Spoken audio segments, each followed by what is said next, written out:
नमस्कार, welcome to channel of business classes. आज हम बात करेंगे पर्सनल फाइनेंस के अंदर एमसीक्यू पेपर 2021 का पार्ट 2 के बारे में। नेक्स्ट टॉपिक जो हम लेते हैं, नेक्स्ट क्वेश्चन हमारे पास है। क्वेश्चन है, from the following information calculate the solvency ratio of mister Amitabh. Mister Amitabh की यहाँ पे सॉल्वेंसी रेशियो हमें काउंट करनी है। तो किस तरह से सॉल्वेंसी रेशियो काउंट करेंगे, क्या क्वेश्चन दे रखे हैं हमारे पास। हमें लिक्विड एसेट्स दे रखी है, इन्वेस्टमेंट्स दे रखे हैं 10 लाख के, रियल प्रॉपर्टीज 20 लाख की दी गई है, पर्सनल प्रॉपर्टीज आपको 5 लाख की दी गई है, शॉर्ट टर्म लाइबिलिटीज 1 लाख का है और लॉन्ग टर्म लाइबिलिटीज 4 लाख। तो हमें ऑप्शंस दिए गए 50%, 87.5%, 100% या फिर 114.28%। तो सॉल्वेंसी रेशियो के लिए हमारे पास जो बनता है वो है net worth upon total assets. तो नेट वर्थ का मतलब होता है टोटल असेट्स माइनस लायबिलिटी। तो हमारे हमारे पास देखिए, लिक्विड असेट्स, इन्वेस्टमेंट, रियल और पर्सनल प्रॉपर्टी का टोटल करेंगे तो हमें मिल जाएगा 40 लाख। और हमारे जो लायबिलिटी है long term and short term मिला के कुल 5 लाख की। तो 40 लाख में से 5 लाख माइनस कर लेंगे तो 35 लाख हो जाएंगे। डिवाइडेड बाय टोटल असेट्स हमारे पास है 40 लैक्स। सो 35 lakhs divided by 40 lakhs into 100, तो हमें मिलेगा 87.5%। सो हमारा आंसर हो जाएगा बी, जो कि 87.5 दे रखा है। सॉल्वेंसी रेशियो की फॉर्मूलाज याद रखना। नेक्स्ट क्वेश्चन इज, हमारे पास फ्रॉम लिखा है कि from the following information calculate the liquidity ratio of mister Ayushman. Ayushman की 31 मार्च को डिटेल्स दी गई है आपको कि कैश बैलेंस 1 लाख रुपए पड़ा है, सेविंग बैंक अकाउंट में 3 लाख रुपए है, इसका 20,000 रुपए रेंट आउटस्टैंडिंग है, टेलीफोन बिल 5,000 आउटस्टैंडिंग है, इंस्टॉलमेंट ऑफ होम लोन जो है कि 1,75,000 बाकी है, और टेलीफोन एक्सपेंस पेड 7,200। देखो लिक्विडिटी काउंट कर रहे हैं तो यहाँ पे पेड वाला तो काउंट होगा नहीं। आंसर्स हमारे पास ऑप्शन में 2.2%, 2%, थर्ड है 20% और डी दे रखा है 200%। तो क्वेश्चन फाइंड है हमारे पास लिक्विडिटी रेशियो। लिक्विडिटी रेशियो की फॉर्मूला हमारे पास होती है कि टोटल लिक्विड एसेट्स यानी कि कैश और bank balance divide by total current liability. तो आपके पास कैश और बैंक कुल मिला के 1 लाख और 3 लाख यानी 4 लाख रुपए की आपकी लिक्विडिटी। और आपके पास जो टोटल करंट लायबिलिटी है यानी outstanding rent, telephone bill, home loan installment, इन सब का टोटल कर लेंगे। टेलीफोन एक्सपेंस पेड काउंट नहीं होगा, यानी 20,000 और 5,000 25,000, और 25,000 में 1,75,000 ऐड कर दे तो हमारे पास हो जाएगा 2 लाख रुपए। सो 4 lakh divided by 2 lakh into 100, तो आंसर हमारे पास आ रहा है 200%। सो answer is D, 200%। Next question है, which of the following is not correct for the rebate under section 87A। 87A जो डिडक्शन है हमारे पास, उसके लिए कौन सी चीज सही नहीं है। फर्स्ट है दे रखा है, the amount of the rebate is 100% of the income tax और 12,500 which ever is less. Okay, यानी आपको 100% अमाउंट या फिर 12,500 विच जो दो में से जो भी कम होगा आपको डिडक्शन मिल जाएगा, ये सही चीज है। Second, if the deductible from the income tax before calculating the health and education. सही बात है, आपको हेल्थ एंड एजुकेशन काउंट करने से पहले ही इसको आपको डिडक्शन करना होगा। ये बी के भी सही है। Third, a residential individual whose net income does not exceed 5 lakhs can avail this scheme। तीनों क्वेश्चन हमारे पास सही है। इसका मतलब होता है कि नन ऑफ द, ऊपर जो दे रखे उसमें से कोई भी है जो है हमारा आंसर नहीं है। Okay, so none of the above होगा वो। यहाँ पे ऑल ऑफ द अबव लिखा है, गलत आंसर है। यहाँ पे आपको none of the above answer आएगा। Okay, so answer is none of the above, not all of the above. Okay, next question is, from the following information calculate the real property of mister Hrithik. तो mister Hrithik के लिए आपको calculation करना है उसके real properties क्या है। Television दे रखा है 20,000 का, वॉशिंग मशीन 25,000 का, टू व्हीलर या एक्टिवा है 40,000 का, लैंड 25, कैश बैलेंस 25,000, बैंक आपका सेविंग बैंक अकाउंट बता रहा है 3 लाख, और रेसिडेंशियल हाउस बता रहा है 20 लाख। ऑप्शन हमारे पास है 20 लाख, 45 लाख, 49 लाख 10,000, और यहाँ पे बता रखा है 4,10,000, यानी 49,10,000 एंड 4,10,000। सो यहाँ पे हम रियल प्रॉपर्टी की बात करें तो हमारे पास plant machinery, land, building, residential house, ये हमारी real properties. So real property is equal to, यहाँ पे दो ही चीज आती है, वो है land and residential house. Television या टू व्हीलर जो होता है वो पर्सनल प्रॉपर्टी में काउंट होता है, जबकि कैश एंड सेविंग अकाउंट है वो आपका लिक्विड एसेट्स होता है। तो यहाँ पे आपको काउंट करना है सिर्फ लैंड एंड रेसिडेंशियल हाउस। उन दोनों का अगर आप टोटल कर ले तो आपके पास लैंड 25 लाख का है, रेसिडेंशियल हाउस 20 लाख का है, तो आपको कुल मिला के हो जाएंगे 45 लाख। तो आंसर हमारे पास होगा B, 45 lakh. Next question is, calculate the balance of saving account as on 31 December 2022। आपको सेविंग अकाउंट का क्लोजिंग बैलेंस फाइंड करके देना। 1 दिसंबर का ट्रांजेक्शन है कि बैंक में बैलेंस है 70,000 रुपए। 2 दिसंबर को सैलरी डिपॉजिट हुआ 45,000 ऐड हो जाएगा। 3 दिसंबर को इंटरेस्ट रिसीव हो गया बाय चेक, वो भी ऐड कर देंगे। 15 दिसंबर को light bill paid by cash, अभी यहाँ पे कैश कंसीडर नहीं होता क्योंकि हम कर रहे हैं सेविंग अकाउंट का। 17 दिसंबर को इलेक्ट्रिसिटी बिल पेड कर दिया पेटीएम से, ऑफकोर्स वो सेविंग बैंक से ही जाएगा तो माइनस कर लेंगे। एंड रिचार्ज किया हुआ है। 25 को purchase of fridge by debit card, debit card से डालोगे तो भी बैंक अकाउंट से ही पैसा जाएगा, तो 25-20,000 ये भी माइनस करनी पड़ेगी। कुल मिला के आपको 24,000 माइनस करना। ऑप्शन देख लेते हैं, 85,000, 96,000, 1,01,000 और 59,000। तो यहाँ पे आपको काउंट करना है 70,000 आपका base balance plus 45,000 salary plus interest 10,000 minus electricity bill pay 4,000 और माइनस जो फ्रीज हमने परचेज किया है 20,000 का, तो आपका बैलेंस बचता है 1,01,000 रुपए।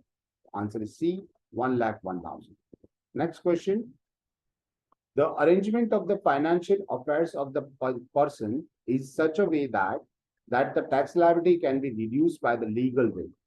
किस तरह से आपकी टैक्स लायबिलिटी कम की जा सकती है, इस तरह से फाइनेंशियल अफेयर्स हम अरेंज करें।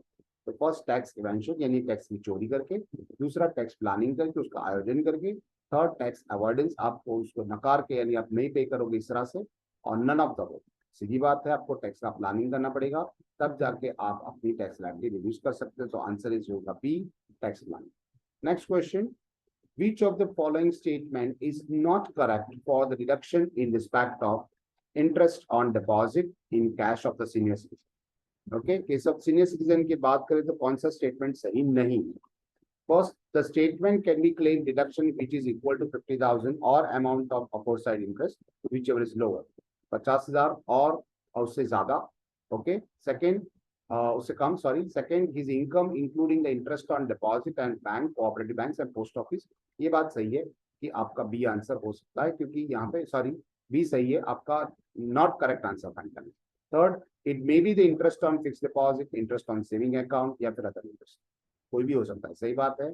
या this assess is senior citizen, ATTB के अंदर सीनियर सिटीजन आएगा। यहाँ पे टाइपिंग मिस्टेक है, ए आंसर आएगा। और यहाँ पे अमाउंट थी 60,000 मुझे जब तक याद है, तो 60,000 अगर यहाँ पे है तो फर्स्ट, क्योंकि हमारे पास 50,000 का ही रूल है, तो फर्स्ट आंसर यहाँ पे दिया है लेकिन अमाउंट गलत है, 60,000 आई थी इसलिए गलत है। अगर 50,000 है तो ये आंसर बी सही है। ओके, नेक्स्ट क्वेश्चन इज, हमारे पास यहाँ पे डिडक्शंस दे रखे हैं, सेक्शन दे रखे हैं, उसके सामने डिडक्शन दे रखे, तो मैच द फॉलोइंग पूछा गया है। तो हमारे पास ऑप्शंस दिए गए हैं, 4 ऑप्शंस। तो हम यहाँ पे चेक कर लेते हैं कौन से सेक्शन में क्या क्या है। तो सेक्शन ई आता है, अगर आपने इंटरेस्ट एजुकेशन लोन दे रखा है उसका इंटरेस्ट के बारे में। तो एजुकेशन इंटरेस्ट ऑन लोन हमारे पास यहाँ पे देखो ऑप्शंस में आपके पास कहाँ बनता है, आंसर आता है आपका डी, एजुकेशन लोन, यानी फर्स्ट का आएगा डी। सेकेंड बात करें डबल ई, तो interest on loan taken from residential house, आपने घर खरीदने के लिए अगर लोन दे रखा है तो उसका इंटरेस्ट यहाँ पे आता है ATEE, तो वो आपको दे रखा है सी के अंदर, यानी दूसरे का आंसर आएगा सी। ओके, नेक्स्ट ATTTA जो होता है वो आपको सेविंग अकाउंट के इंटरेस्ट के बारे में दिया रहता है, deduction of interest on saving account, तो उसके लिए आपका आएगा आंसर ए। और ATU जो होता है जब पर्सन डिसेबल होता है तो उसके मिलता है, उससे मिलता है असेसी डिसेबल होता है तब उसको मिलता है, तो ATU का आंसर आएगा बी। तो इसके हिसाब से हम देखें तो हमारे ऑप्शंस में सी ऑप्शन सही बैठता है, तो answer is C, that is first का डी, सेकंड का सी, थर्ड का ए और फोर्थ का बी। नेक्स्ट क्वेश्चन है, मिस्टर ए जो है वो रेसिडेंशियल इंडिविजुअल पर्सन है, his total income in the previous year 21-22 is 75 lakhs, उसकी total income 75 lakh. The rate of surcharge applicable of these taxes, तो टैक्स रेट क्या, तो यहाँ पे टैक्स रेट नहीं पूछा गया, यहाँ पे सरचार्ज रेट पूछा गया। ओके, ऑप्शन देख लेते हैं, कितना टैक्स, 4% लगेगा, 10% लगेगा, 15% लगेगा, फिर 2% लगेगा।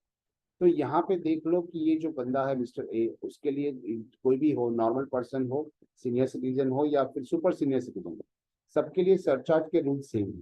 तो सरचार्ज का जो रेट है वो अप टू 50 लाख कोई चार्ज नहीं होता, 50 लाख से 1 करोड़ के ऊपर 10 लाख लगता है, 10% ऑफ टैक्स लगता है, एंड 1 करोड़ से ऊपर 2 करोड़ है तो उसको 15% लगता है।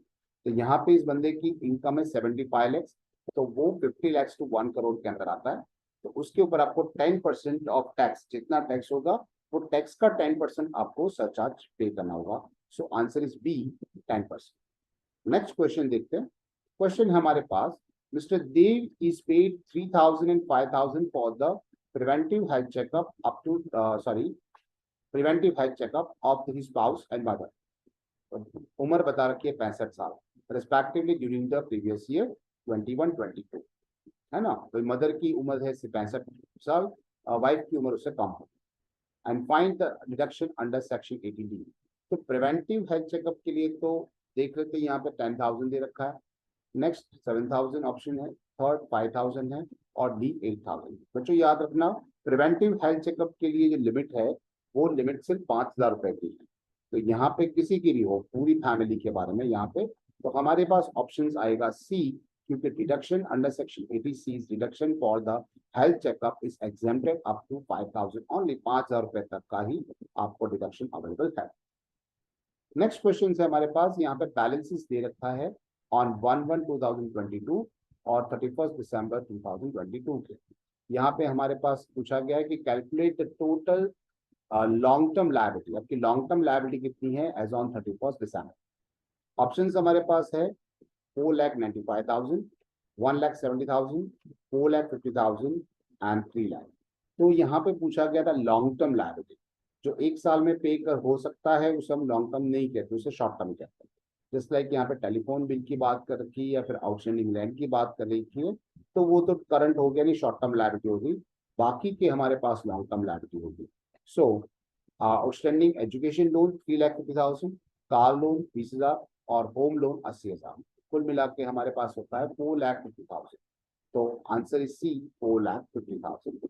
नेक्स्ट क्वेश्चन कि for the assessment year 22-23 additional deduction under section 8(b)(c)(c)(d)(1)(b) in respect of the contribution made by the any individual assessed under the individual assessee under the national pension scheme।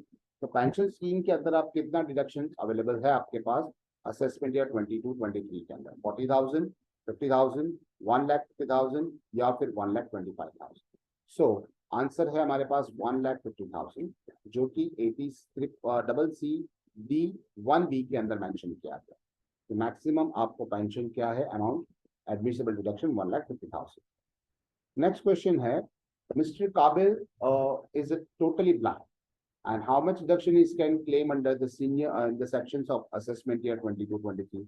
देखो यहाँ पे जो assessee है mister काबिल, वही totally blind है, यानी उसको डिडक्शन मिलेगा अंडर सेक्शन 80U के तहत, क्योंकि जब भी असेसी होता है और असेसी अगर डिसेबल होता है तो उसके लिए अंडर सेक्शन 80 है।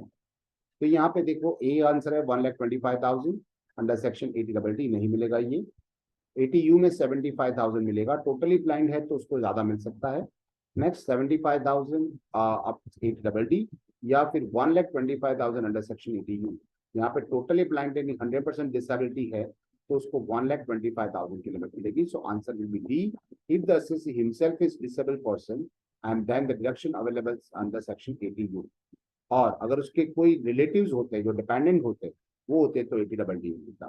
तो यहाँ पे आंसर मिलेगा आपको 1,25,000 under section 80U, 75,000 under section 80U नहीं मिलेगा, 1,25,000 मिलेगा क्योंकि ये टोटली ब्लाइंड है।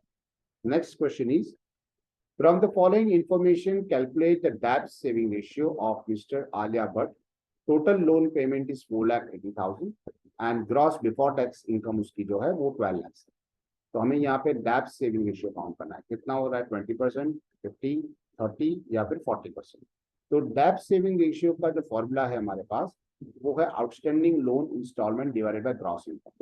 तो हमारी जो लोन इंस्टॉलमेंट है वो 4,80,000 है और ग्रॉस इनकम है 12 लाख। तो 4,80,000 डिवाइडेड बाय 12 लाख इंटू 100, तो आपका आंसर आएगा 40%। So 40% is your answer, answer B. तो ये हमने डिस्कस किए थे 2021 के एमएसयू के पेपर्स मिड सेम की। यहाँ पे 2-3 कैलकुलेशन मिस्टेक्स है, कैलकुलेशन मिस्टेक नहीं, आंसर रॉन्गली टाइप हो सकता है जिसे हमने बोल्ड किया था, तो जरा ध्यान रख लेना बच्चों। Okay, have a nice day.